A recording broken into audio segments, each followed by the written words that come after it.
merci d'être venus nombreux pour ce dialogue, cette discussion, cette masterclass que j'aurai l'honneur d'animer avec Wafa Germani qui travaille au service de l'action culturelle de la Cinémathèque et qui est surtout une spécialiste du cinéma chinois, entre autres. Et je vais peut-être lui laisser poser la première question. Donc, ma première question sera pourquoi, donc c'est vous, Tia Zhangke, qui avez choisi ce film avant la masterclass. Vous avez demandé à ce qu'il soit projeté et je voulais savoir pourquoi ce choix. Vous avez un peu expliqué le processus de création, mais quelle place a ce film dans votre carrière? 我觉得就是选这部电影有两方面的原因吧。一方面这部电影对我来说拍的时候有一种新的感觉，过去没有的。这个新的感觉就是我觉得一方面我们的生活社会出现了很多新的情况比如说那个时候开始有社交媒体存在于我们社会里面的很多突发的事件密集的被报道出来，好像信息量越来越大那种密度很高另外一方面呢，就是在这些事件发生之后，真实的事件发生之后，我在看这些事件的时候，总让我想到古代，特别是经典的古代中国的小说，像《水浒传》，像很多戏曲里面讲的人的命运一样。它一方面，我觉得它有一种崭新的，我们进入到一种新的生活情况里面的感觉；另外一方面呢，又让我不停地想到古代就是这个我觉得是一个很新鲜的感受。那通过这个电影我想传达这样一个阶段性的新的认识吧，这是一方面的。Je pense que si j'ai fait le choix de présenter ce film aujourd'hui, c'est peut-être pour deux raisons. Je sais que confronté à ce film, la première chose qui me vient à l'esprit, c'est que j'ai, à ce moment-là, au moment du tournage, c'était une époque où je sentais combien nous étions confrontés à une nouvelle vie. Beaucoup de choses apparaissaient dans la société qui étaient très nouvelles pour nous, comme l'apparition des réseaux sociaux. Et par le biais des réseaux sociaux, le fait que les échanges de tout on avait une abondance d'informations qui nous arrivaient de toutes parts avec une très grande intensité. Et c'est donc de cette façon que j'étais mise au courant de tout ce qui se passait dans la société, comme tous ces actes de violence. Et puis deuxième point, le fait aussi que je me rendais compte à quel point ce à quoi j'étais confrontée dans la réalité de la société me faisait tout de suite penser à la Chine ancienne, au temps d'autrefois. Et par exemple, quand je pense au temps d'autrefois, je pense aussi à la littérature chinoise et à des romans comme Au bord de l'eau, mais aussi au théâtre traditionnel avec tous ces personnages et tous les destins que raconte le théâtre traditionnel chinois. Donc, d'une part, ce qui était révélé par ce dont je viens de parler, qui était tout nouveau, et en même temps ce rappel constant à la Chine traditionnelle. 其实确实这四个人物四个故事他们独立的都可以变成一部影片。后来我决定把他们放在同一部电影里，是因为我觉得单一的这个故事都很难讲清楚，就是那种频率，这种事件发生的那种密集的频率，以及我们在当代接受这个信息的这样的一个高密度。因为过去可能在传统的媒体时代，我们了解其他地方发生的事情可能它有一种延时，它密度没那么高，有很多甚至被报道不出来。但是自媒体产生以后每天好像这个世界发生很多类似的情况，这种高频率，我想用四个故事放在一起的方法来表现，所以就决定这个在一部电影里面有四个人物。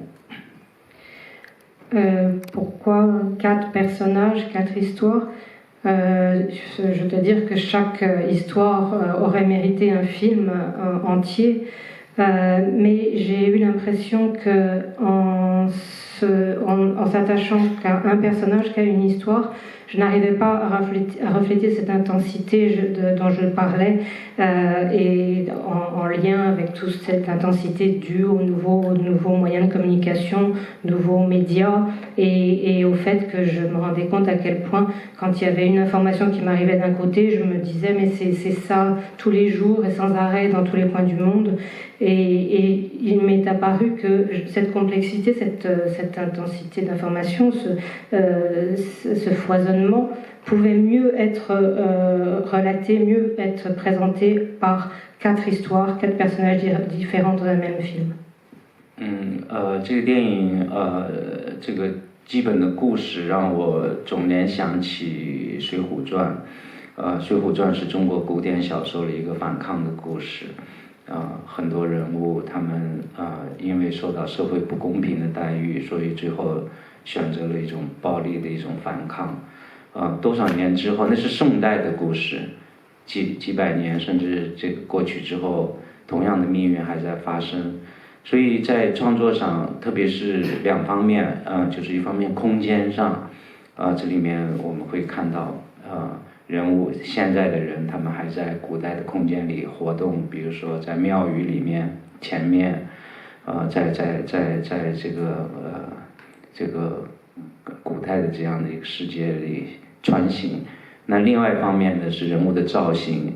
人物造型我们参考了京剧里面《水浒传》的故事，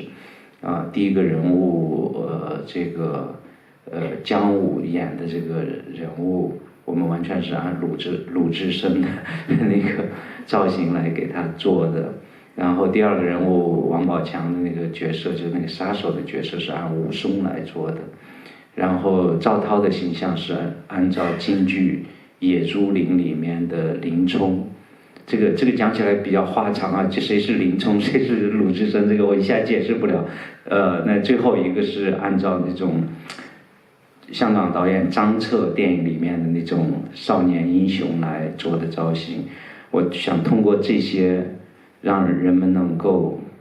感受到一种跟古代命运的一种联系性，也就是几百年过去了，这种暴力的事件一直伴随着我们，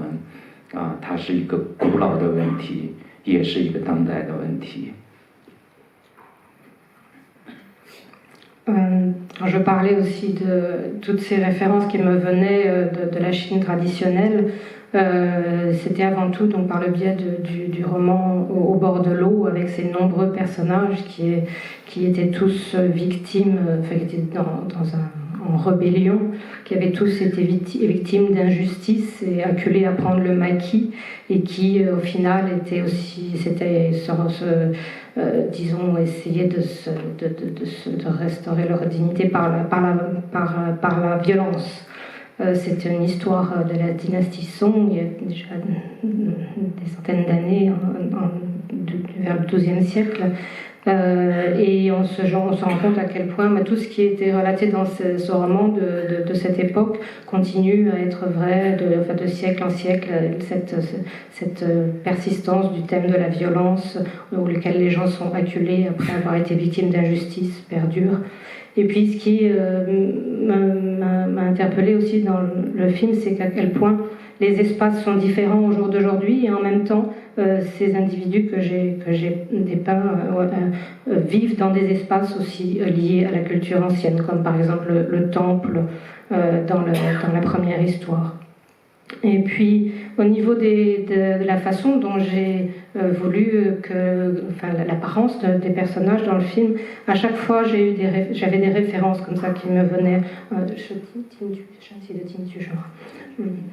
soit des personnages tels qu'ils sont représentés dans l'opéra traditionnel de ma province, le Tintu. Et donc on voit par exemple le premier personnage qui est incarné par Tian Wu. Nous avons pensé tout de suite au personnage de Lu Zhishen, qui est un moine qui a pris le maquis aussi, et qui a une apparence, qui boit beaucoup et qui a une apparence un peu... donc il y a une référence à ce personnage dans le personnage incarné par Tian Wu. Et puis aussi celui de Wang Baoqiang. Wang Baoqiang, un autre personnage aussi du même roman, Au bord de l'eau, Wusong, et puis pour l'histoire de Zhao Tao,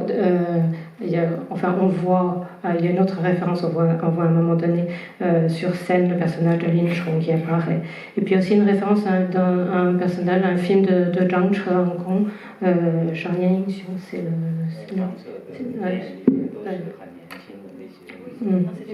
D'accord. Alors c'est pas un film en particulier, pardon, c'est dans ces films en général, il y a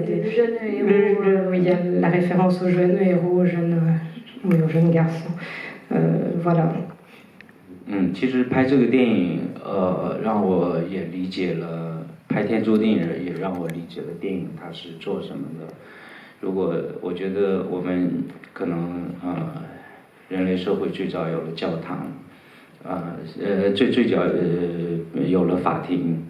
然后法庭是一种裁判，它是人聚集的地方，谈论事情的地方。有了教堂，也是聚集的地方。那为什么后来又发明了电影？因为我觉得对这样的事件对我来说，电影是应该用电影去理解它，去理解它背后的原因，去理解这些人。因为我们电影做电影的事情，电影不是法庭，也不是教堂，电影就是电影，电影有它自己的方法。Puis j'ai trouvé qu'en travaillant sur ce film, ça m'aidait beaucoup à comprendre le monde. Autrefois, on avait les tribunaux, et puis on a aussi les églises, et puis le cinéma. Le cinéma aide autrement. Le cinéma aide à comprendre ce qui se passe en arrière-plan, ce qui nous a amené à certaines choses, et les raisons de la violence, etc. Donc on a les tribunaux, les églises, le cinéma. Quand on a découvert votre film, il y a une chose qui a frappé tout de suite, c'est qu'on n'avait jamais vu dans votre cinéma une telle brutalité, une telle violence graphique.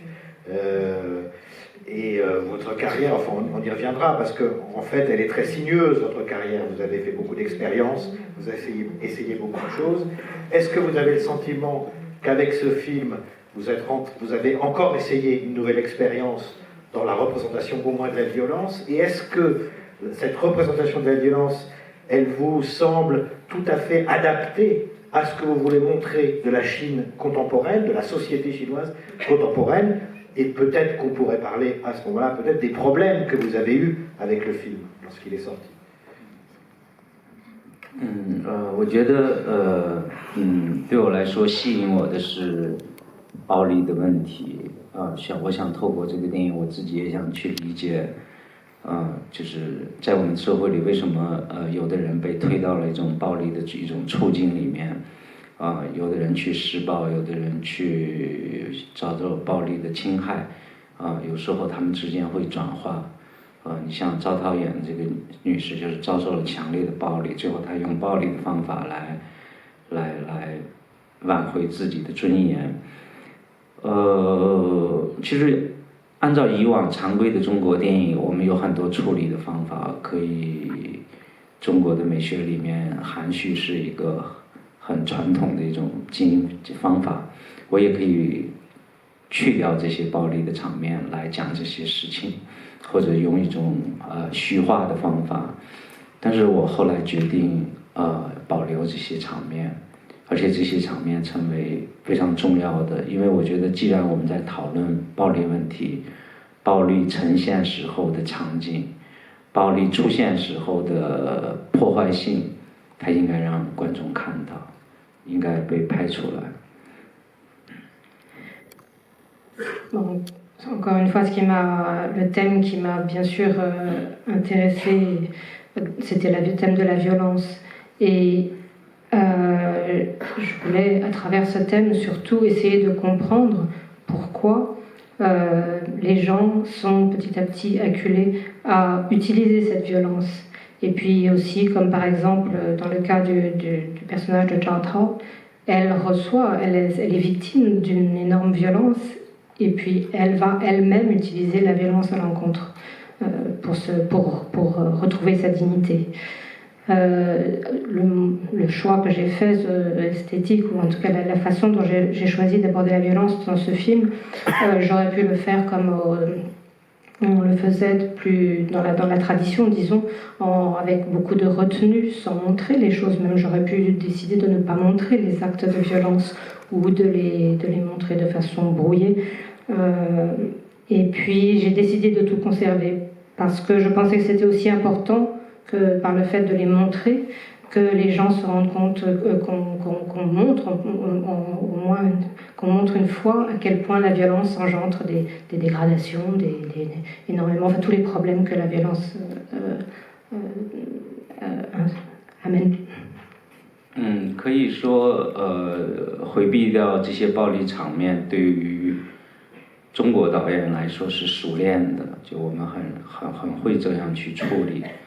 但是我在拍的时候，我觉得就好像这里面的人物一样，我可能对于不知不觉中束缚我的美学的传统也有一种反抗，我也是用暴力的方法来反抗，就是悄悄的不知不觉中对我有某种禁锢的自己熟练的那种美学的方法，想打破它。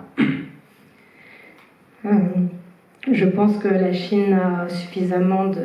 est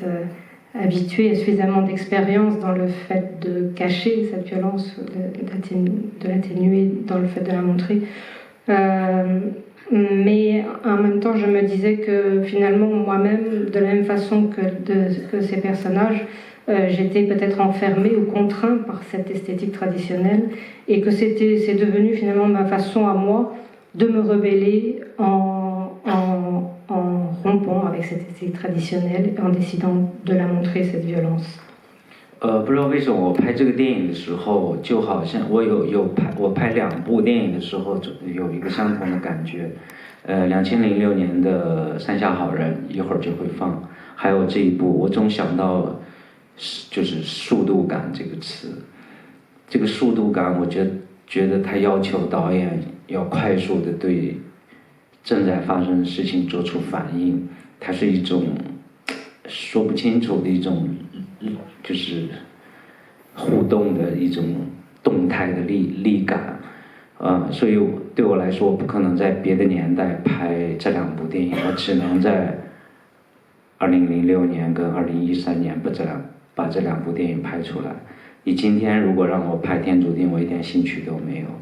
因为那个时候这种速度感就是对于社会发生的情况的一种就是同步的回应，它让我非常的激动。En fin de compte, ce film, donc Touch of Sin et Still Life en 2006, à travers ces 2 films, je me suis rendu compte à quel point le mot, la vitesse, la rapidité était un mot important, dans le sens où en tant que réalisateur, on était dans cette société chinoise, donc dans ces années 2006 à 2013, on était confronté à une telle fulgurance des choses qui arrivaient qu'on était obligé d'apporter une réponse, de réagir immédiatement. Et cette immédiateté, cette nécessité de devoir répondre au plus vite est devenu plus important, et je pense que c'est une des raisons de l'apparition de ces films. Et en même temps, c'était correspondait vraiment à un phénomène de cette période de la Chine. Et par exemple, au jour d'aujourd'hui, si on me demandait de tourner Touch of Sin maintenant, ça ne m'intéresserait plus. Et voilà, on est dans une autre réalité. Juste un mot sur le film, parce que on est face à un monde en fait d'une économie qui s'ouvre. On rentre dans la mondialisation, les individus circulent, et en même temps, on a le sentiment qu'on est entré dans un monde aussi où c'est le combat, la lutte de tous contre tous qui s'exacerbe. Et c'est un peu comme ça qu'on peut aussi comprendre tout d'un coup l'apparition de cette violence physique brutale qu'on voyait moins dans vos films d'avant. Et donc c'est quand même le sentiment qu'a donné votre film, c'est que Le passé est devenu un fait folklorique, je pense aux prostituées déguisées en uniforme, parodiant le totalitarisme maoïste, etc., qui en faisant un accessoire érotique en fait, et en même temps le fait qu'il faut tuer l'autre pour survivre, hein, ou même, enfin ça va évidemment de la femme qui fait tabasser la maîtresse de son mari jusqu'aux exécutions de la première partie du film. Et dans une interview avec Jean-Michel Frodon dans l'ouvrage qui vous a consacré, vous aviez dit en gros que l'évolution de l'économie en Chine avait développé, attisé les conflits personnels. Est-ce que c'est pas la forme ultime de l'exacerbation du conflit personnel, le fait de se tirer dessus, quoi? 对这个电影的背景就是经济，其实在这个电影里面有一个暗藏的一个时间的线索，这个时间的线索实际上第一个部分这个煤矿的这个部分是春节前，就是很多人要这个从打工的地方回到自己的故乡。那么第二个部分，王宝强的这个部分呢是春节期间，大家可以看到过年，然后第三个部分，这个赵涛演的这个小玉的部分是春节结束要回到大的城市。那么最后一个部分是这个就是春节之后在大的城市打工的人的生活情况。那为什么这四个故事之间的潜在的有这样一种时间的这样的一种推进？因为每年到了这个春节时候是中国人口流动移动最大的时候。这个这么大的人口流动，它就是经济高速发展的一个表现。人们都离开家，然后进入到城市。每年只有春节的时候有这样一个回家跟再次离开家这样一种运动。对，这个整个这个电影是建立在这样一个大的移动里面的。那我觉得这个首先就是这样的一个经济变化的一个。我们最直观的一种感受，就好像王宝强在这个在火车站这个买票的时候，我们能看到有多少人在同时移动。Pour faire un lien avec l'évolution fulgurante de l'économie en Chine, il y a quelque chose où j'apporte votre attention sur une ligne qui traverse les histoires et qui est liée au moment du Nouvel An dans le calendrier chinois. Dans la première histoire, on est situé avant le Nouvel An et les gens s'apprêtent à rentrer chez eux pour passer le Nouvel An. Après, dans la deuxième histoire, on est pendant le moment du Nouvel An. Et dans la troisième histoire avec Zhao Tao, dans le rôle de Xiao Yu, on est là après la période du Nouvel An, quand le Nouvel An est passé. Et la quatrième histoire, on est donc en dehors de la fête du Nouvel An, quand les gens sont au travail. Et c'est comme si ce moment du Nouvel An pour moi était important pour marquer le fait qu'on rentrait dans une nouvelle ère due à l'évolution fulgurante économique en Chine. C'est parce que c'est le moment même où on s'en aperçoit le plus, dans le sens à cause du fait qu'il y a tous les gens sont à voyager, à aller passer d'un endroit à l'autre pour donc avant le Nouvel An, rentrer chez eux, passer le Nouvel An, après un nouveau retour sur le lieu du travail, quitter la famille à nouveau pour rentrer travailler. Et on le voit par exemple quand à un moment où Wang Baoqiang est dans le bus, on voit tous ces gens qui sont avec lui, voilà, ils incarnent cette population qui, après l'évolution économique, a l'occasion de rentrer, et tout le monde qui circule dans la Chine pour une raison liée au fait du Nouvel An. 煤矿当然是我最熟悉的，也是最直观的一种对于资源的争夺，它产生了这种贫富的巨大的分化，这种经济快速发展带来的几个社会情况，其中最重要一个就是贫富差异，那另外一个呢就是地区差异。正因为有了贫富差异，有了人们心理的失衡，而那个差异它造成的原因，除了各自的教育不一样之外，那可能有很多人是带有一种掠夺性的这样的一种占有的资源，产生了很多社会问题。那另外一方面就是地区差异，那这个像小玉打工的广州，就是非常发达的地区，包括最后一个部分那个东莞的工厂的情况，就是这种地区差异带来人口的流动，人们在争夺资源，寻找更好的资源来生活。所以在整个这里面都是新的经济组织方法，重新在结构中国人，然后每个人都面临着自己传统生活方法跟新的生活方法，传统的道德跟新的生存要求之间的一种矛盾，充满了一种动态的一种矛盾。所以在这里面就是我们会发现有很多失衡的地方，而有这种失衡的地方，有这些暴力事件就是展示了出来。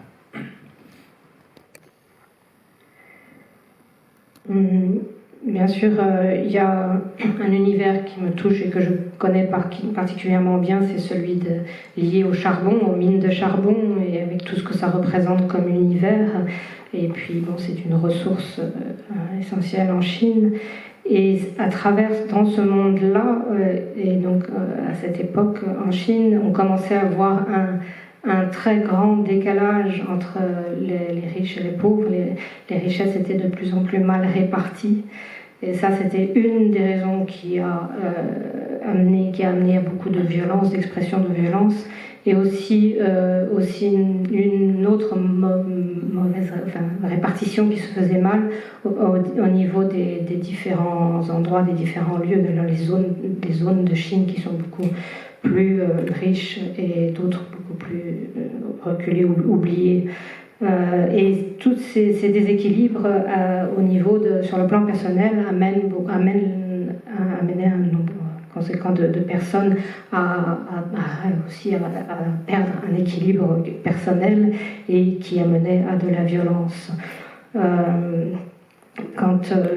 exemple, à Canton, dans la zone de Canton, c'est évident que là, c'est une partie de la Chine où les richesses sont particulièrement concentrées et qui s'est développée beaucoup plus. Et on le voit donc par l'univers des usines. Et donc, il y a un thème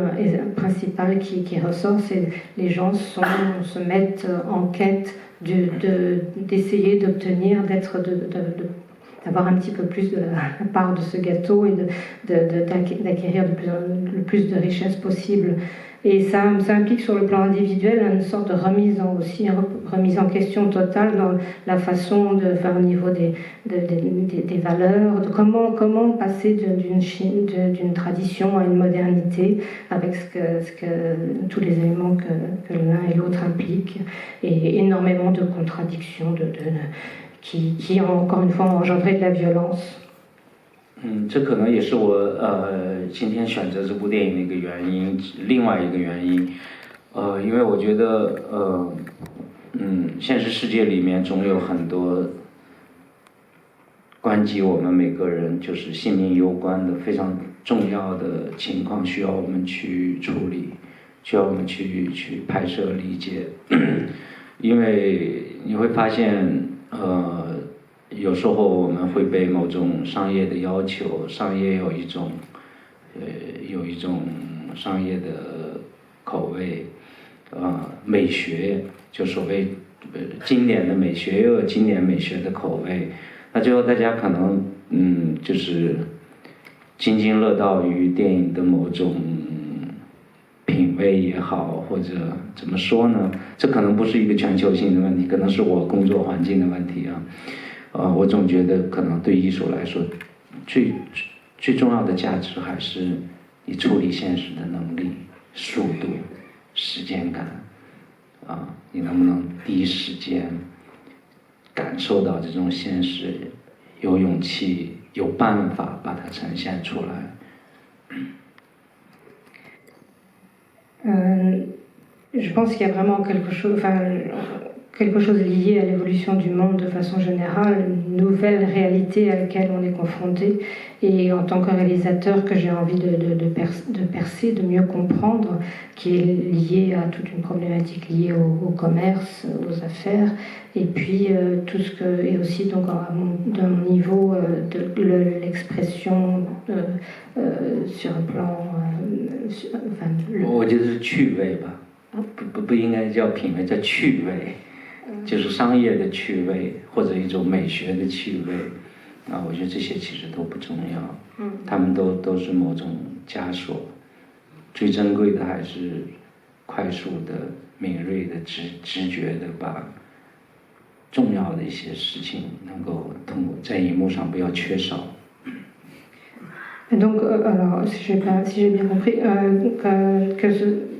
ce soit quel que soit le style de cinéma, sur le plan un cinéma plus commercial ou de quelle esthétique on apporte, c'est pas tant ça qui est important, mais encore une fois, comme ce que je disais tout à l'heure, c'est cette rapidité, cette conscience, cette réactivité par rapport au moment présent et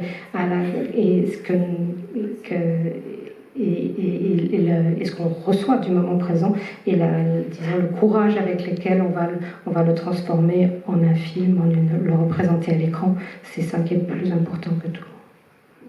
Donc du coup, je vais peut-être rebondir là-dessus et revenir dans le passé. On a vu en ouverture Xiao, Artisan Pickpocket, et je trouve, je pense que beaucoup de gens aussi trouvent que dès ce film,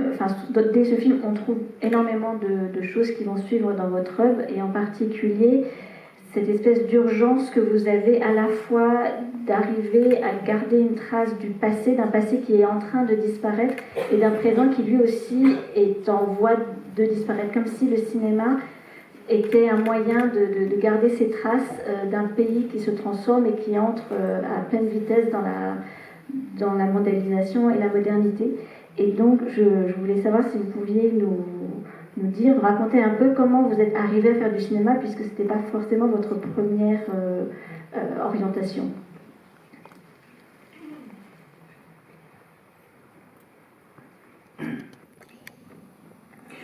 Euh, 我想做电影很晚了，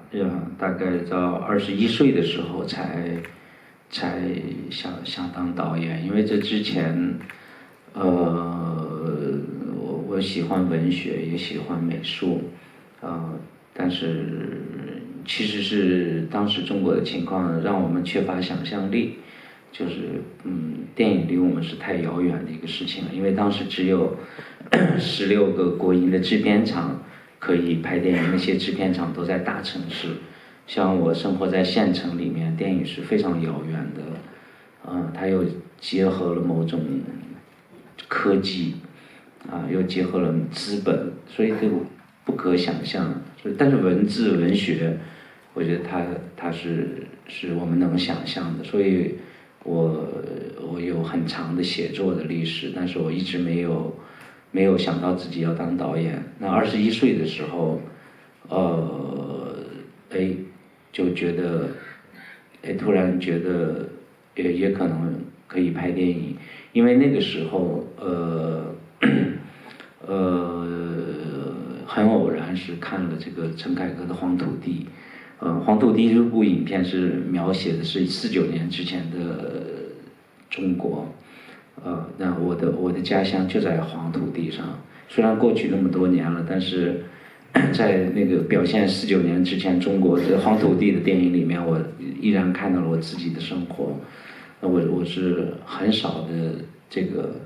通过电影看到自己生活的电影，我一下觉得电影除了可以是武侠，可以是破案，可以是这些高度戏剧化的东西之外，它还可以是我们真实的生活。那个时候就是启发了我转变成一个导演吧。C'est à peu près lorsque j'avais 21 ans que j'ai pensé que je pouvais peut-être faire ce métier de réalisateur. Autrefois, ce qui m'intéressait avant tout, c'était plutôt les arts plastiques et la littérature. Et je pense que je n'avais pas l'imagination suffisante à l'époque pour m'imaginer, pour pouvoir me transporter, m'imaginer un jour réalisateur. Il faut dire que le cinéma à l'époque il y avait 16 studios dans toute la Chine, tous concentrés dans les grandes villes. Et bon, c'est de toute façon un art qui demandait aussi sur le plan technique, au niveau qui demandait un certain, il fallait avoir un certain capital pour le faire. Donc ça me paraissait de toute façon complètement impossible. Donc j'ai dans mon parcours avant le cinéma un long temps consacré à l'écriture, à la littérature. Et puis c'est donc vers 21 ans que je me suis dit que peut-être, enfin c'est ce qui m'a mis sur la piste, sur la voie du cinéma, c'est le fait d'avoir vu Terre jaune de Chiang Kai, ce film qui parlait de la Chine d'avant 49. Et même si on parlait de la Chine d'avant 49, moi donc mon pays natal est aussi dans cette région de terre jaune. Et j'avais l'impression, en regardant ce film, pourtant d'époque, voir à l'écran mon environnement et ma vie à moi. Et je dois dire que c'est quelque chose que je voyais qui m'arrivait extrêmement rarement, de voir un film et de me retrouver, de m'identifier à ce que je voyais sur l'écran. Je me suis rendu compte à ce moment-là que, d'accord, il y avait des films de KPDP, de Wuxia, des films des policiers, des comédies, mais qu'il y avait aussi la place, un autre type de cinéma qui était un cinéma qui reflète la réalité. Et ça, c'est là que tout a démarré pour moi. 我是1970年出生的，所以在我懂事之后，其实整个外部的世界传递给我最大的一个信息就是变革。这个是就比如说在我刚上小学的时候，整个中国都在谈一件事情，就是要实现现代化。那实现现代化实际上它就是一种变革，为什么呢？因为我们就理解原来我们生活的不是一个现代化的国家，我们要变成一个现代化的国家，它要求我们要努力变成一个现代化国家，它就是一个变革的需求，变革的冲动，然后从每一个生活细节，都是充满了变化。比如说，从没有流行文化到有流行文化，以前我们都没有流行音乐的，都是听革命歌曲。78年、79年突然可以听到流行歌曲了，以前我们这个没有电视机，突然家庭开始出现电视机，然后以前只有自行车，突然过了几年都在买摩托车，然后过去是计划经济体制，逐渐的变成了市场经济体制，然后我经历了从没有互联网到有了互联网。直到今天，就是从这个从家里面没有电话，到每个人都在用手提电话，就每时每刻你都要面临新的变化，所以很难免在我的电影里面持续的有一个主题就是变化，而谈这个变化，一定会谈到，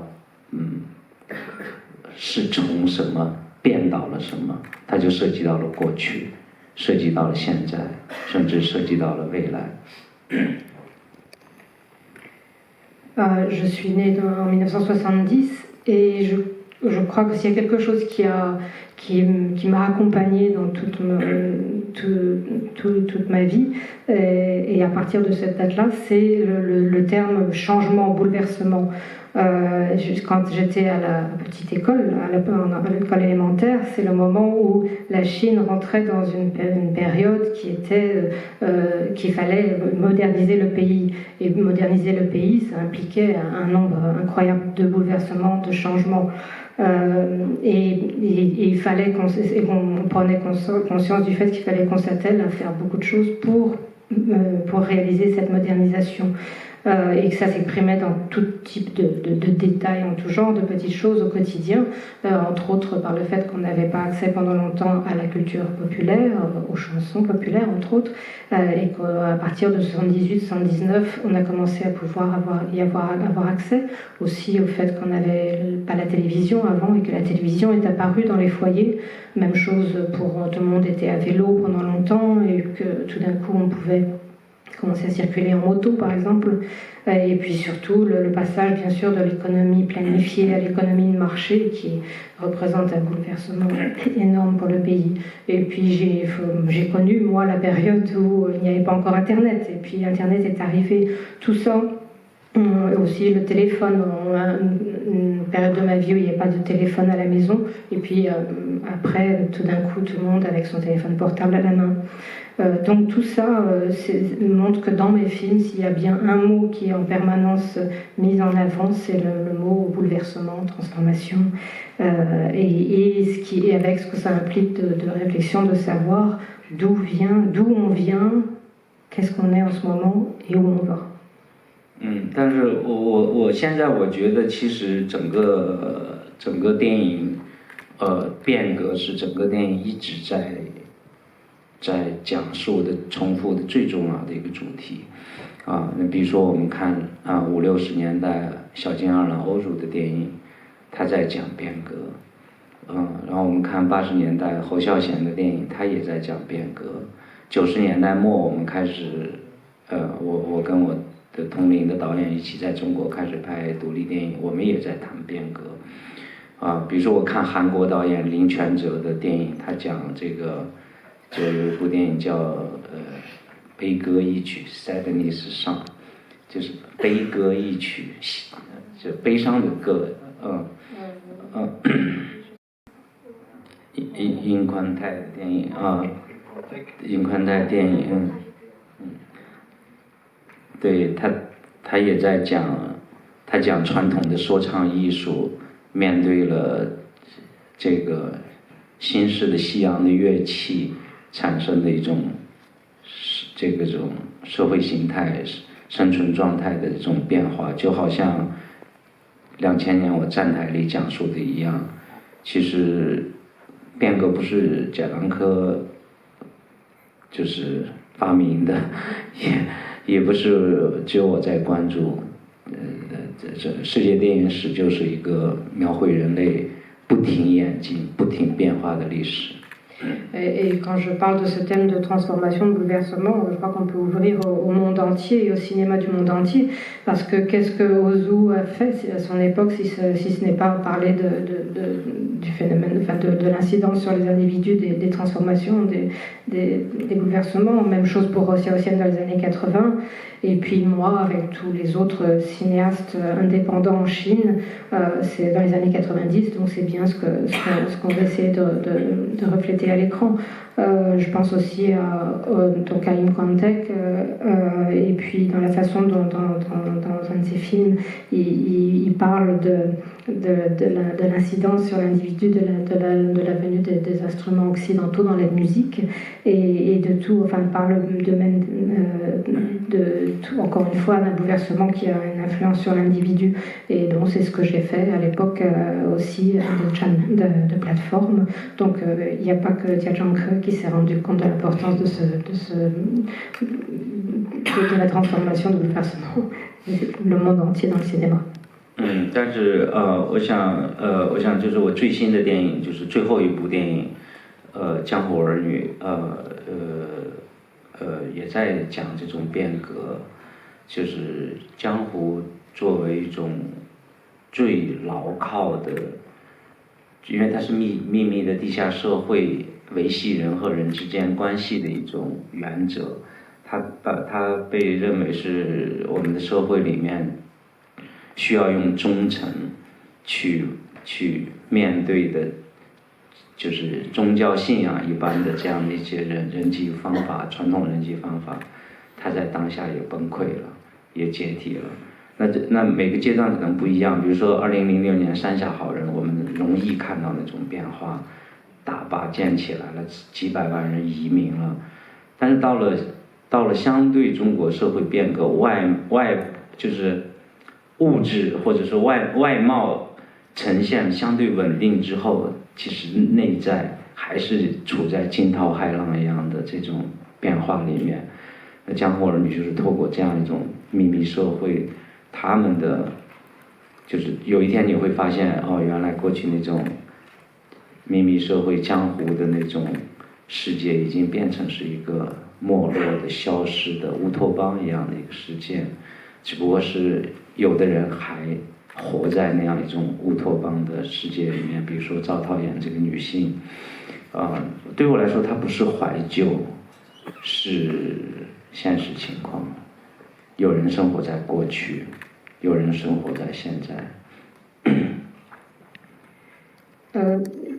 Aussi un peu, le thème est aussi abordé dans les éternels, puisque donc ces personnes qu'on voit, les personnages des éternels, finalement, qu'est-ce qu'ils ont? Ils vivent, ils continuent à vivre comme vivaient autrefois ces personnages qu'on appelait les justiciers qui vivaient dans le monde des lacs et des rivières, comme on dit, qui étaient un peu toute cette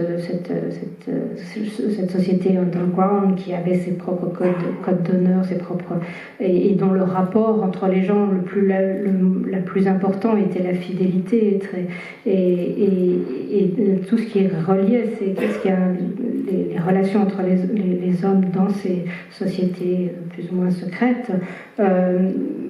Finalement, qu'est-ce qui s'est passé? C'est que maintenant, même à l'époque de Still Life, on voit qu'avec la venue dans le monde, l'ouverture, une certaine stabilité amenée par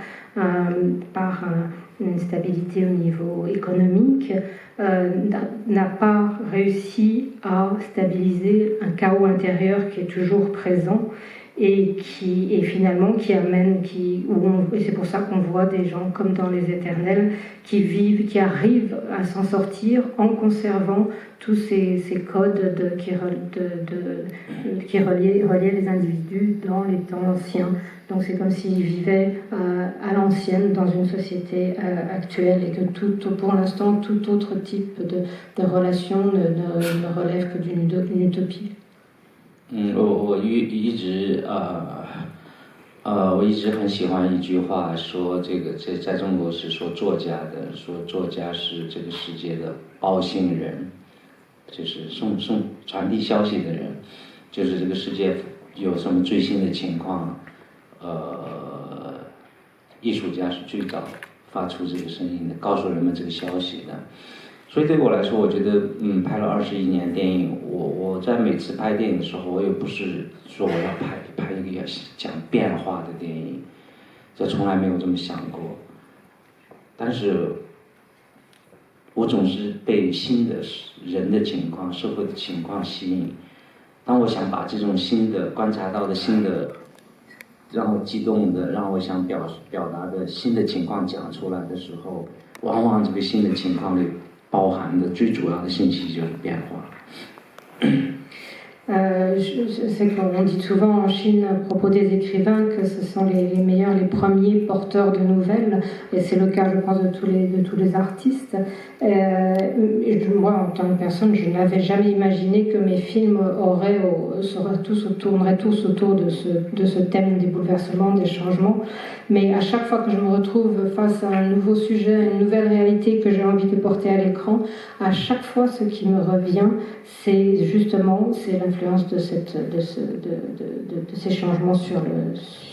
l'individu. Moi, je voudrais revenir parce que je suis très épaté par les noms des cinéastes que vous avez cités, parce que vous faites exactement partie de ces artistes qui ont essayé de filmer, au-delà de filmer l'évolution d'une société, de filmer l'histoire d'une nation, ou voir le peuple chinois, qu'est-ce qui est arrivé au peuple chinois depuis 30 ans. Et on peut dire que, vous avez cité une Kontek, qui est quelqu'un qui a essayé de retrouver l'âme de son pays en racontant l'histoire de la Corée. On peut aussi penser à John Ford, qui est quelqu'un qui n'a pas arrêté de décrire des mondes qui disparaissaient, remplacés par des temps modernes. Mais alors vous avez choisi votre voie. Vous avez choisi une voie très particulière qui fait que votre filmographie est un peu sinueuse, elle est passionnante. Alors, on a bien compris qu'elle variait en fonction des moments de la société chinoise, de l'évolution de la société chinoise. Vous avez dit que ce film-là, aujourd'hui, vous ne le feriez plus, vous le feriez différemment. Mais surtout, vous êtes de ceux dont on dit qu'ils brouillent la frontière entre le documentaire et la fiction. Qu'il y a évidemment beaucoup de moments documentaires dans vos films, surtout les premiers, évidemment, Xiaowu, Apprenti Pickpocket est un exemple parfait. Mais quand vous faites des documentaires, vous introduisez de la fiction, et même, vous avez construit des objets parfois un peu curieux, comme ce 24 Cities, qui est à la fois, se veut un témoignage de la disparition de l'industrie produite par l'économie planifiée et ses effets sur les hommes, et vous mélangez des témoignages réels avec des témoignages joués par des acteurs. C'est-à-dire que vous questionnez la notion d'authenticité. C'est-à-dire qu'au-delà de peut-être chez vous, ce qu'il y a, me semble, dans votre cinéma, au-delà de la frontière entre documentaire et fiction, il y a peut-être une recherche sur ce qui différencie le vrai du faux, sachant que le faux fait aussi partie du monde réel. Je pense par exemple à un film comme The World, qui se situe dans un parc d'attractions, qui reproduit des maquettes de monuments du monde entier, etc. Donc je pense que, voilà, qu'est-ce que vous pensez de la question du vrai et du faux dans votre cinéma? Et de la façon dont vous le cherchez, cette frontière. Vous voulez l'abolir? 我觉得可能一开始是跟我对于电影这个媒介的认识跟理解有关系的，因为这个当我接触的最早的一些电影，看到这些电影，比如说那时候还没有想当导演，但是比如说我看到这个印度的有一部电影叫《流浪者》。它有很多这个贫民窟的真实的人的生活状态在里面。那后来又看到这个不是那个德西卡的偷自行车的人，有很多街道的自然的人的这种情况，就是在一个那时候还没有读电影，也不知道巴占，也不知道各种各样的电影理论。但是我自己那个时候我觉得从质感上，哪怕是作为一个孩子，我更喜欢那些能呈现出人的自然的样子，街道空间里面真实氛围的这样一些影片。我的这个因为相对应的，比如说我们那个时候也能看到高度戏剧化的电影，特别是比如说这个样板戏，基本上都是舞台的纪录片，高度的戏剧化。这些电影总让我觉得很离自己很遥远。但是像偷自行车的人这样的电影，他觉得让我就很接近我的生活，这是一种很朴素的感情那么当我学习电影之后，看到大量电影，那么我非常认同电影它最有魅力的部分是对于这个现实世界的还原所以我自己呢在拍摄的时候，我希望我的环境、空间跟人，他们都是自然的状态，都是像纪录片一样自然的一种状态。虽然很多都是我们刻意安排的，但是是排演的，但是我是按生活的逻辑，而不是这个舞台化的戏剧的逻辑处理这些场景，处理场面调度。Je pense que ça remonte avant que je me lance dans la réalisation. Ma façon d'aborder le monde, ma compréhension, et puis aussi ça s'est révélé par des moments où j'ai vu des films, par exemple comme un film indien, Le Vagabond, dans lequel je voyais, enfin ce que je voyais à l'écran, c'était toute cette société, ces pauvres gens qui étaient décrits et qui étaient mis en avant, ou je pense aussi au film de bicyclette de Dosika, où j'aimais beaucoup faut voir le fait qu'il transposait, enfin, montrait à l'écran le monde de la rue, tout simplement. À l'époque, j'étais encore loin de connaître quoi que ce soit. La théorie du cinéma, le Bazin et autres étaient bien encore inconnus de moi. Mais en tant que, même qu'enfant, je pourrais dire, tout ce que je voyais qui était lié, qui reflétait la nature, les choses, de façon naturelle, les choses me plaisaient, je me sentais à l'aise avec ça. Et à l'inverse, si je pense à l'époque où à l'écran on voyait les opéras modernes, révolutionnaires, qui n'étaient rien d'autre qu'une sorte de captation de ce qu'on aurait pu montrer sur une scène de théâtre à l'écran, là, ça c'était un monde où je me sentais à l'inverse très très éloignée de tout ça. Alors que le côté, l'humilité que je sentais dans ce que je voyais des images de Sica, des voleurs de bicyclette, tout ça j'aimais ça énormément. Donc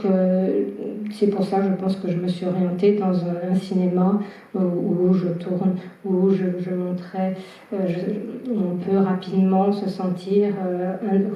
un environnement, un espace, des personnages dans lesquels on se retrouve et qui sont au plus proche de la réalité, qui sont comme dans un documentaire. Donc même si quand je tourne mes fictions, il y a une partie où on répète,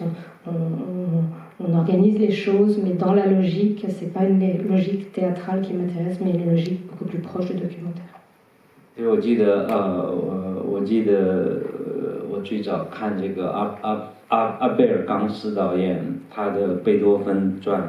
有一个场景是他耳朵不行，他发现他耳朵不行是因为他穿过一个小镇，穿过一个村子。那个村子里面有钉马掌的，有打铁的，有各种各样劳作的人，这就是一个街道嘛。他穿过一个街道，他的声音处理是非常主观的，因为他首先是自然的那些，比如说打铁的声音，当他经过的时候他是听不到的，是一个寂静的世界。那我们当时上课是这一幕是，出于一种对于声音处理的一种讲解吧，但是我觉得，就是它呈现了一个自然的街道的氛围，我觉得这是可能是电影最擅长的电影最美的地方。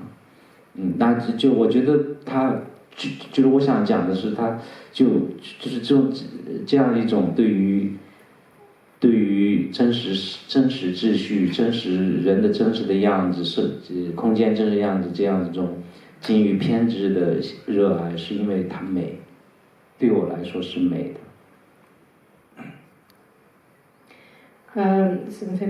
对我来说是电影最擅长表现出来一种美感。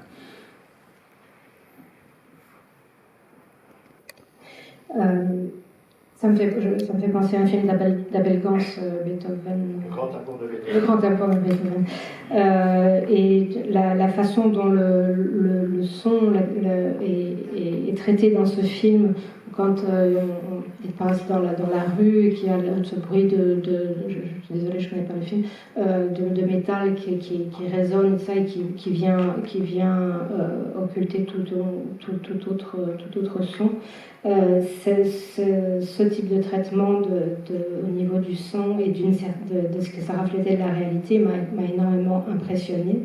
Et donc dans la façon de porter à l'écran ce qui est le plus naturel possible, de plonger les gens dans un environnement, dans une atmosphère particulière. Donc pour moi, tout ça pour dire que ce que j'aime le plus, pourquoi je suis toujours attirée vers ce qui est de plus authentique, de plus vrai, de montrer les choses telles qu'elles sont,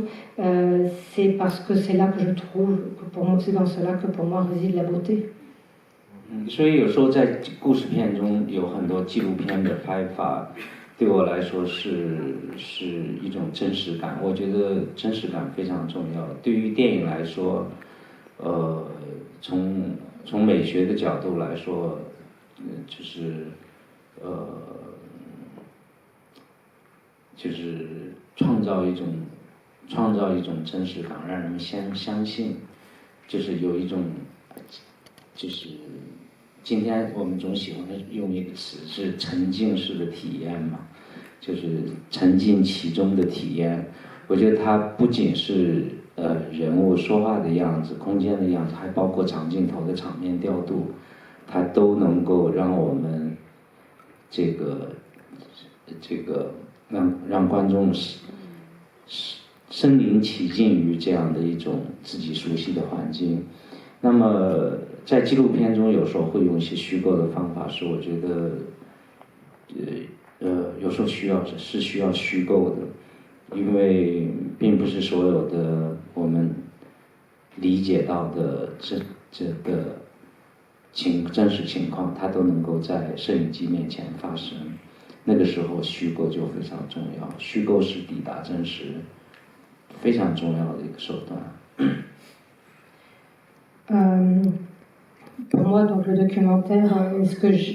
type de documentaire que j'aime est celui qui est le plus authentique possible et qui, sur le plan esthétique, va être celui qui va faire part de la plus grande authenticité possible. Et finalement, celui pour lequel le public va y croire tout de suite, sans aucune distance. Et ça, que ça soit du point de vue du travail de la réalisation, de l'écriture, quand tous les échanges au niveau de la parole qui se passent, je veux que les gens soient complètement plongés dans l'univers et qu'il n'y ait aucune distance, qu'ils se reconnaissent immédiatement. Mais malgré cela, il y a des moments où le documentaire a besoin de faire appel à la fiction, parce que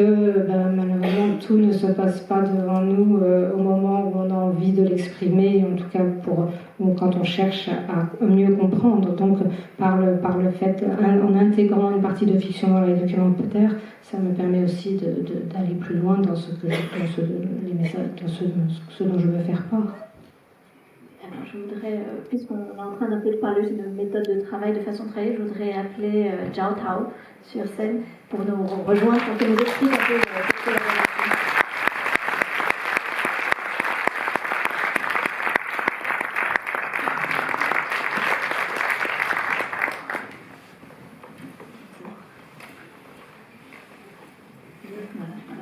Justement, c'est une question sur la collaboration, puisque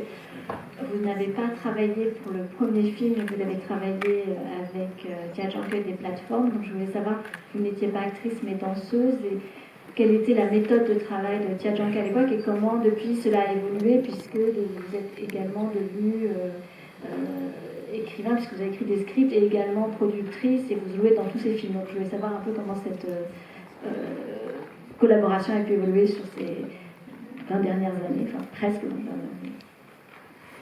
是，我毕业的时候，我刚从北京舞蹈学院毕业，回到太原师范的学校做一名舞蹈老师。在那一年的秋天，我遇到了贾樟柯导演，去我们戏里面选择一个，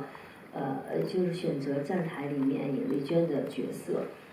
当时导演只是要求看我的学生。但是当我给导演展示了一堂课之后呢，导演说，副导演过来跟我讲，说是需要跟我来合作。我当时好像对这个演员没有任何概念，因为虽然我是舞蹈演员，但是我对这个电影的表演一无所知。我所能了解到的就是从一些娱乐报道上看到啊，明星要走红毯啊，然后永远都是穿得非常漂亮，永远都是有鲜花，就是很美好的一种状态。Donc je suis en 1999, après être diplômée de l'Institut de danse à Pékin, je suis rentrée à Taïwan, capitale de ma province, et où j'ai enseigné la danse. Et je me souviens à l'automne, Tia Zhangke est arrivé dans l'école parce qu'il cherchait pour un de ses films, il voulait choisir une danseuse pour jouer un rôle dans ce film. J'ai organisé une classe pour pouvoir montrer tous mes élèves. Et finalement, à l'issue de ce cours, c'est son assistant réalisateur qui est venu me trouver pour me dire que c'était avec moi qu'il avait envie de collaborer. Je dois dire que pour moi, le cinéma, ça ne me disait absolument rien. Je ne connaissais rien au cinéma. C'était un monde. La seule chose que ça m'évoquait, c'était les acteurs passent sur un tapis rouge quand ils présentent leur film et puis qu'ils ont souvent leur offre souvent des fleurs. 我记得当时在站台之前，导演有试过我一场戏，是要在平遥的古城上，剧情是我跟张军，我跟一个跟自己的戏中的男朋友见面，然后分别的一场戏。当时我好像是第一次去平遥，然后又坐错车，然后当时副导演说，因为我们是胶片，我们要赶在这个太阳落山的前10分钟，所以我就印象中我在拍那场戏之前，我就基本上是连滚带爬的，然后不知道从什么地方跑到导演跟前，然后导演说好化妆，然后我就化妆师在我脸上扑了一下白色的粉扑，然后梳了2把花辫，说好开始。导演就给我讲一下剧情，你走过去看着他，跟他说分别，说开始，然后我当时有点懵，我说这就开始了，然后但是那个时候我不得犹豫，没有办法退缩，所以我就按照我自己的一个想象，我一直在那条路非常非常长，我觉得是我演戏当中最长的一条路，没有任何支点。然后我就在想怎么办？我要跟那个男朋友，我就在给自己再找一些戏，找一些台词。走过去之后，看到那个男演员，我从来没见过，我又不好意思看他的眼睛，我就看他的额头。好歹这场戏拍过了，然后这个时候太阳也落山了，导演笑着对我说：“啊，你演得不错。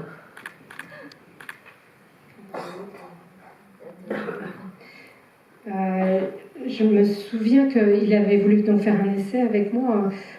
pour confirmer que c'était bien avec moi qu'il voulait travailler. Et ça se passait donc à Pingyang sur la muraille, sur le mur d'enceinte de la ville. Et c'était une scène où je devais, dans le film j'étais avec John Jun, mon petit ami, et on devait se rencontrer et se quitter. Je me souviens que ce jour-là, c'est la première fois que j'allais à Pingyang, je me suis trompée de chemin, et puis l'information que j'ai eue, on m'a mis la pression en me disant, voilà, on tourne en pellicule, donc il faut absolument qu'on arrive à tourner avant que le soleil ne disparaisse. J'ai été embarquée, on m'a maquillée à toute allure, on m'a fait 2 tresses, et puis voilà, le réalisateur m'a dit, bah voilà, tu arrives, tu vois ton petit copain et tu lui annonces que tu le quittes. Et puis on commence à tourner. J'étais complètement affolée, je me dis quoi, ça y est, on commence, je sais rien, on commence à tourner. Et puis du coup, je me suis recentrée sur moi-même et je me suis dit, bon là, parce que le trajet que j'avais à faire pour arriver auprès de mon ami me paraissait très très très long, la rue me paraissait très longue, et donc je me suis comme ça nourrie intérieurement au niveau de l'histoire, de ce que j'ai fait mon propre scénario. Et puis, arrivé face à lui, je me souviens que c'était la première fois que je le voyais en tant qu'acteur et que je n'osais pas le regarder et que ma réaction, ça a été de fixer son front. Et visiblement, après, le réalisateur m'a dit que je jouais très bien, donc ça a dû servir. 进入到剧组遇到的最大一个问题就是导演把自己之前所写的剧本给推翻了，所以当我们在现场拍摄的时候是没有剧本的。我也不知道，当时我不太清楚这个剧本的重要性，我只是觉得没有剧本，那我们每一场戏在演什么？然后，但是我们当时的工作方法就是我们会在我们拍摄的现场，然后我们几个演员和导演坐在那个地方，导演大概把这场戏的剧情给我们讲一遍，然后我们每个人按照自己的想法，按照自己的一个感觉，用自己的方言，把导演要表达的东西，我们用自己的语言来表达出来。所以当时这个是我们最重要的一个工作方法，我没觉得难，我还觉得挺好玩儿。印象最深的就是我和钟平在这个床头的一场戏，就是我们俩抽烟的一场戏。那场戏拍了有十多分钟，可能用了一盘胶片的用了完整的一盘胶片。当时导演只告我们3个点，第一点就是抽烟，第2点是烫头，第3个点就是弹张军。然后导演说行，准备吧，开始。然后我让他两个人就看了看，其实我们也没有排练，也没有什么，说那就开始吧。然后我们就开始，但是我们基本上按照导演的点，从导演的要求上，我们在用我们自己的感觉、自己的语言，把这些东西表达出来。那场戏其实演得非常过瘾。然后只拍了1条，拍完之后导演说，演得不错。就那个时候我就感觉哇，我演得真好，怎么演都是特别好。Ce dont je me rappelle aussi, c'est que je crois qu'il y avait eu un scénario d'écrit qui avait été refusé par le réalisateur. Et donc on se retrouvait, les acteurs, à devoir commencer à tourner sans scénario. Donc je me disais, mais le scénario, je croyais que c'était important. Quelle est l'importance de ce scénario? On ne sait pas, on joue une scène et puis la prochaine scène, on ne sait pas de quoi elle va être faite. Mais bon, j'ai compris rapidement qu'il suffisait de se baser sur notre propre intuition, notre propre sentiment de la scène pour exprimer, avec quelques indications qui nous étaient données, exprimer ce qu'on pensait important d'exprimer. Puis finalement, ce n'était pas si difficile que ça, même plutôt amusant.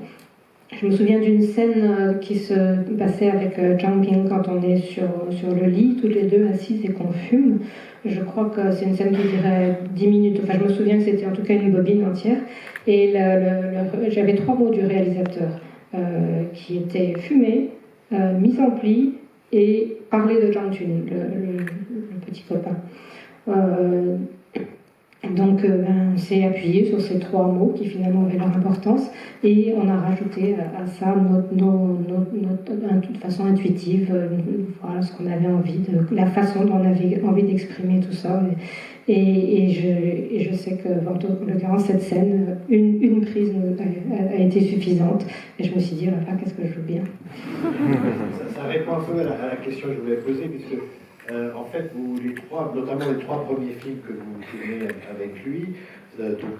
Plateforme, Plaisir Inconnu et The World, sont des films dans lesquels les plans sont très longs. Et donc, je voulais évidemment savoir si vous aviez à l'intérieur, ce qui devait être très compliqué pour une apprentie comédienne, mais je voulais savoir si, à l'intérieur de ces plans, vous aviez une part d'initiative ou d'improvisation, ou bien si tout était extrêmement contrôlé. Alors, j'ai le sentiment qu'il y a une part d'improvisation qui est laissée aux acteurs, ce qui renvoie peut-être à une des qualités singulières du cinéma de Jazzanké, qui sans doute vient aussi peut-être de quelqu'un qui l'a considéré comme un de ses maîtres, qui est aussi haussienne, c'est cette alliance de la composition et du hasard. C'est-à-dire qu'on a à la fois des plans extrêmement composés, à l'intérieur desquels des événements peuvent surgir. Et ça, c'est vraiment, je dirais, quelque chose qui s'est incarné dans un certain cinéma moderne, qui a sans doute commencé à Taïwan, peut-être, avec une vague taïwanaise, et qui se retrouve de façon très forte chez Jazzanké. Voilà. Alors, c'est pas vraiment une question, mais voilà. C'était un exercice d'admiration. 对长镜头的表演，我个人非常喜欢长镜头的表演，因为一场戏10几分钟，有的时候，当我们后来用数码的时候，有的超过14分钟的一场戏，就整个一场戏演下来，导演给的点特别的多，这就需要演员每一个点第一要非常准确，第二要非常的配合摄影机的拍摄。我可能从我一开始拍电影的时候，就跟蒋科导演在这个长镜头的世界里面走来走去，所以我很喜欢，也很享受这个长镜头的一个表演的方式。特别是我想说，就是站台世界里面的头一场戏，就是一个镜头非常长的一个场景，我们在世界之窗，演员休息室里面穿梭，经过很多房间，我需要记住我进每一个房间的每一个点，因为那个点是一定要准确的。我近一点的话，我人是虚的；远一点的话，摄影师也不可以。而且我还要跟里面的每一个人都要打招呼，我要记住他们的名字，而且我最后还要贴创可贴。所以整个一场戏下来，很过瘾演的，而且我自己也其实还是蛮享受长镜头的表演。Les longs plans séquences, je crois que j'aime ça, c'est toujours aux alentours de 10 minutes, et puis depuis qu'on est passé au numérique, ça va même au-delà de 14 minutes. Alors bien sûr, ça comprend quand même, malgré tout, s'il n'en donne pas beaucoup, ça comprend un certain nombre de directives données par le réalisateur, et pour lesquelles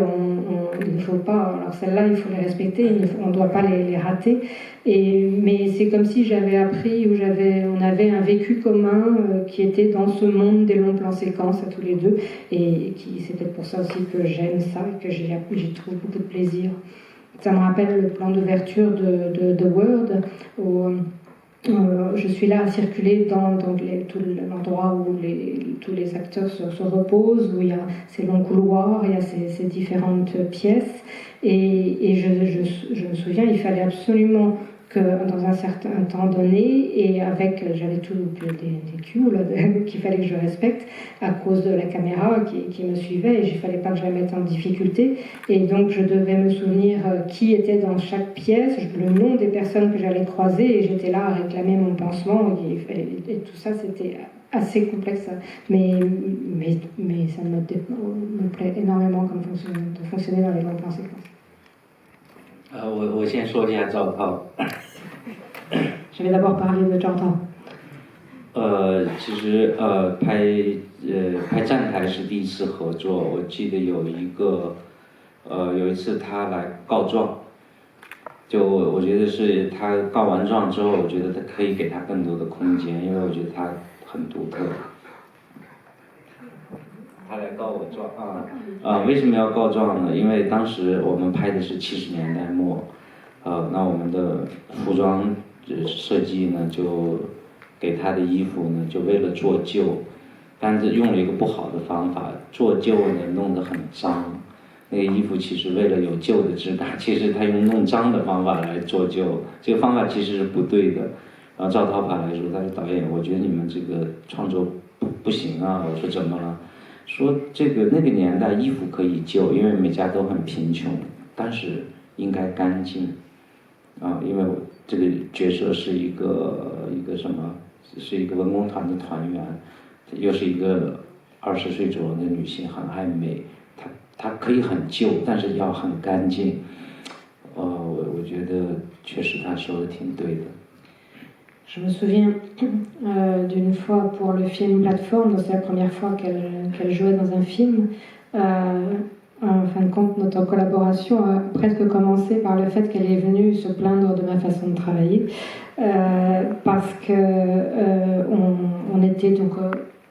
les personnages que les acteurs incarnaient, c'était des personnes, on était dans les années 70, et il fallait que les costumes soient vieillis. Et pour la méthode qu'on avait employée pour vieillir nos costumes, on les avait salis. Et elle est venue me dire que maintenant, moi, on joue des jeunes gens de 20 ans, d'accord, ils sont d'une couche sociale, enfin ils sont pauvres, etc. Mais d'avoir des vêtements pour trouver la justesse des vêtements d'époque, c'est pas en les salissant, parce que ces gens-là, ils ont des vêtements qui ne sont pas clinquants, certes, mais ils sont propres. Et donc, c'est une grosse erreur que je trouve de salir les vêtements pour, soi-disant, obtenir le résultat que le film veut atteindre. Et je trouvais qu'elle avait raison. 其实我一直非常鼓励演员即兴的发挥，是因为我觉得一方面呢，我自己不是一个追求精确的导演，我并不觉得就是摄影机跟演员配合那种精密的程度，那种运镜的一种高度的节奏感，它是重要的。我觉得演员在一个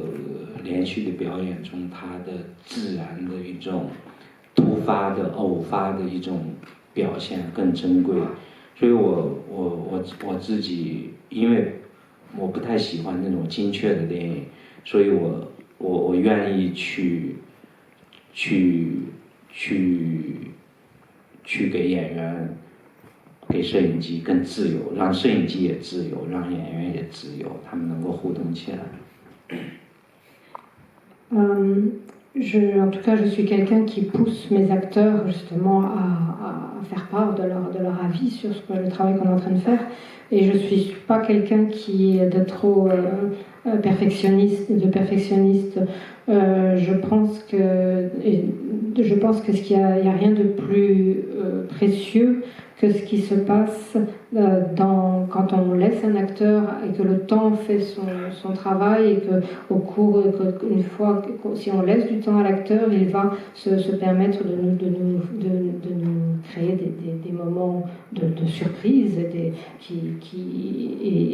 ça, ces moments de surprise instinctifs, c'est vraiment ce qu'il y a le plus naturel et de plus précieux, je pense. Et donc, j'ai comme habitude de laisser une grande liberté, d'une part aux acteurs et à la caméra, et tout se passe entre eux. 它是一种互相的促进。当你给演员一定的空间，然后你发现他们发挥得非常好的时候，你会更加的大胆，让他们就是更多的发挥空间。而这些更多的发挥呢，它会让我就是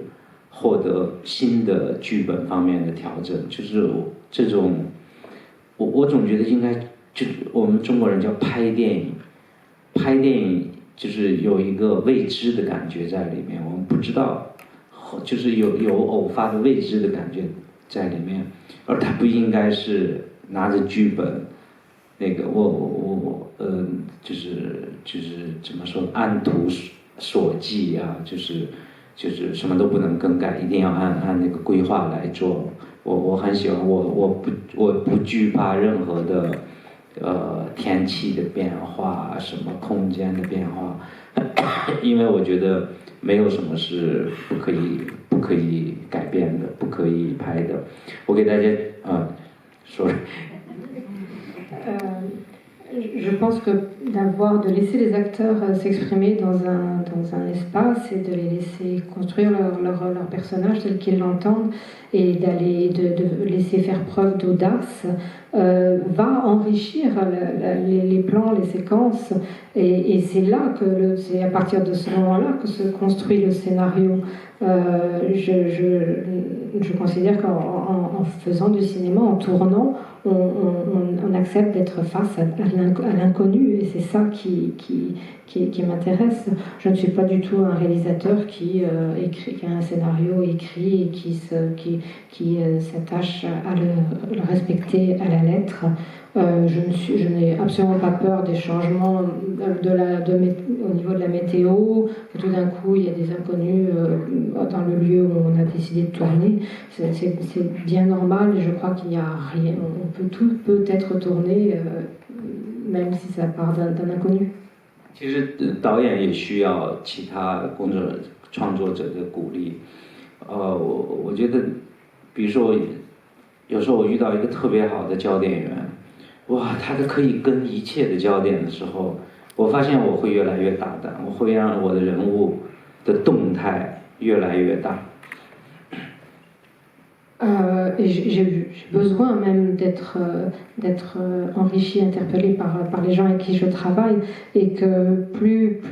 ils vont loin dans cette liberté qu'ils ont, plus ça me donne de l'audace et plus moi,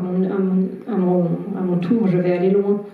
我想讲一个《天注定》里面的例子，就是所谓这种改变，就是我们有一场就是这个最后一个部分。这个男孩子跟女孩子两个人去了一个做佛像的工厂。那原来我们要在里面拍，在佛像中间拍，结果我们去拍的时候，那个佛像厂的老板突然不愿意让我们拍了，然后最后我们交涉说这个就是交涉也不让拍，最后我说那我可不可以在大门口拍，我不进去，后来就拍成了隔着铁门来拍这场戏，里面是那些佛像。因为我突然觉得其实也很好，我觉得没必要一定要在那些佛像跟前走来走去，那是一个被铁门封闭的世界，他们隔着铁门来同样可以拍得很好。所以我确实觉得偶发即兴是非常重要的，它会让电影获得。Je peux donner un exemple. dans le film que vous venez de voir. On avait prévu de tourner beaucoup plus dans l'usine qui fabrique les statuettes bouddhiques. Et puis bon, le jour où on est allé, donc les deux jeunes protagonistes qui avaient une scène dans l'usine. Et puis le jour où on est allé tourner, bon, le patron avait changé d'avis et ne voulait plus nous laisser tourner. Donc j'ai un peu parlé avec lui et au final j'ai obtenu qu'il accepte qu'on joue à la porte d'entrée, donc dehors. Et finalement c'est là ça a abouti à un plan où on voit les statuettes bouddhiques à travers la porte en fer, on les voit à l'intérieur. Et finalement je trouvais que c'était bien mieux comme ça au final. Et donc c'était juste pour mentionner un exemple du fait que un changement soudain auquel qu'on n'avait pas un imprévu va finalement, c'est souvent les imprévus qui apportent la vie dans un film. 我记得有一次我跟赵涛我们去看一个中国很有名的一个舞剧，那个编舞它的非常重要一个特点是，它让这个女主角在男主角的肩膀上跳舞，就有非常高的技巧，观众非常喜欢，我也非常喜欢。然后我说因为赵涛是跳舞的，我说你觉得怎么样？赵涛说不好。我说为什么？他说这是杂技，你不觉得我们老怕他摔下来吗？跳舞应该是自由的，为什么就是炫耀这种技巧是没有意义的？只有技巧没有感情。那我觉得其实跟我们的场面调度一样，其实一种自然的浓厚的感情是最主要的，精确是不重要的。Je me souviens un jour être allé voir un spectacle de danse avec Zhao Tao, et une des particularités donc de ce chorégraphe du spectacle qu'on voyait, c'était qu'il faisait danser les danseuses dansaient sur les épaules des danseurs, et ça me fascinait, et tout le monde les spectateurs avaient été aussi très contents, et tout le monde aimait cette chorégraphie. Et puis j'ai demandé à Zhao Tao ce qu'elle en pensait, puisqu'elle connaît mieux la danse que moi, et elle m'a dit non, c'est vraiment pas intéressant, on a l'impression de voir un spectacle d'acrobatie, c'est du cirque qu'on voit, et il n'y a aucune liberté. Elle dit la danse c'est avant tout de la liberté, et là on voit que de la technique, et on nous vend de la technique et il n'y a rien ne passe sur le plan des sentiments. Et quand elle m'a dit ça, je me suis dit c'est exactement comme pour nous en réalisation dans le cinéma, c'est d'être perfectionniste pour être perfectionniste, et s'il n'y a plus la place pour l'émotion, à quoi ça sert? 那说到长镜头，我确实偏爱长镜头。当然从美感上、美学上有很多可以谈的地方，但其实归根到底，我觉得有一个我很少谈到的原因，是因为我接受电影教育的时候，我们整个教育体系主要是前苏联的电影的教育方法。基本上我们每天都在看蒙太奇式的电影，蒙太奇电影也非常有创造力，但是同时它充满了主观的宣传，强加给观众非常多的概念意念。当我真正去拍的时候，我觉得实际上，我觉得长镜头那么的喜欢长镜头，是因为它是一种相对民主的一种电影语言跟方法。它不强迫观众接受任何的观念，你可以自己去看。Je pourrais dire beaucoup sur les longs plans séquences que j'affectionne particulièrement sur le plan au niveau esthétique et autres, mais c'est vrai que je choisis, et finalement j'en parle très peu, je m'exprime très peu. Il ne faut pas oublier aussi que l'éducation qu'on a reçue, l'éducation cinématographique, c'était avant tout tout ce qui venait c'était le cinéma soviétique pendant longtemps, et donc et aussi beaucoup de théories cinématographiques très conceptuelles, et finalement, si je me pose la question de ce qui importe, pourquoi j'affectionne autant les longs plans séquences, je crois que c'est parce que pour moi c'est le langage le plus démocratique qui existent dans le cinéma. Alors, pourquoi s'en priver? Alors, c'est la fin, j'ai compris que c'est la fin. J'ai juste une question un peu rituelle, mais je sais qu'il faut, enfin, je voulais le dire quand même. Chazanké a interrompu un tournage pour venir nous voir à la Cinémathèque, et je l'en remercie. Et je voulais savoir, simplement pour terminer, sur quoi il travaille en ce moment. 就是新的电影是一个纪录片，我已经很多年没有拍纯粹的纪录片，是叫做《一直游到海水变蓝》，是关于中国的3个作家，他们是50年代出生的贾平凹，60年代出生的余华，还有这个70年代出生的女作家梁红，就是3位作家他们的工作生活。来做的一个纪录片，我觉得可能是通过这个电影，我想讲我们中国人这几十年都经历了些什么。Actuellement, je travaille sur un documentaire. Ça fait longtemps que je n'ai pas tourné de documentaire. Ce documentaire aura comme nom, en traduction mot à mot, Nager jusqu'à ce que la mer devienne bleue. Et c'est un documentaire, c'est un portrait de trois écrivains. D'abord Jia Pinghua, qui est né dans les années 50, Yu Hua des années 60 et Liang Hong des années 70. Donc c'est un documentaire qui parle de leur façon de travailler, qui les présente, un portrait d'eux, leur vie. Et à travers eux, je voudrais à nouveau parler de la vie en Chine, des Chinois, sur toutes ces années, sur toute cette époque. 也算是完成我一个心愿，因为我在06年拍了关于画家刘晓东的《冬》，这次这个回顾展也会放映。07年拍了关于服装设计师马可的《无用》。我一直希望能够再完成一部，有一个关于艺术家的3部曲。这部影片完成之后，这个心愿就完成了。Donc je suis en train de réaliser mon souhait, mon vœu, puisque en 2006 j'avais tourné un documentaire qui s'appelait Dong, que vous allez pouvoir voir ici sur le peintre Léo Sardon.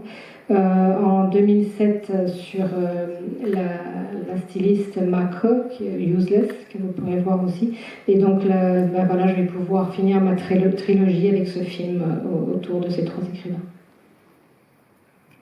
Merci beaucoup.